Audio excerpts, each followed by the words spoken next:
এটা ৰিলছ ঘৰৰ পৰাই মানে ইয়াতে আমাৰ হেৰি আছিলে কি কয় ডাঙৰ টিভি এটা আছিলে ঘৰত টিভি চোৱা মানুহ নাই কোনো মানুহ দুনো নাথাকে বুলি মই টিভিটো লৈ গৈ দোকানত সিসি কেমেৰা বনাই দিলো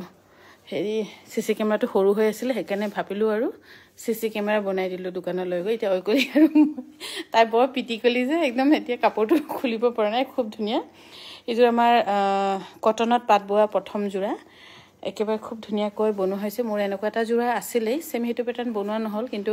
অকনমান মানে বনাই দিছো বেলেগকৈ খুব ধুনিয়া আৰু অফিস ওয়্যাৰৰ কাৰণে বহুত ভাল কাপোৰযোৰ এইযোৰা হৈছে খুব ধুনিয়া টছত পিয়ৰ টছ ডাই কৰা আৰু এইযোৰ আপোনালোকে ল'ব পাৰিব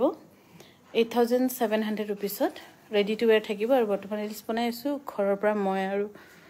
ওই গলিয়ে আজি যোৱা নাই আমি ঢেৰ কিবা কিবি কইলো ভাবিলো না ঘৰতে আছো যেতিয়া এটা কাম কৰো আমি দুটা ৰিলছকে বনাও বুলি ভাবি কিনি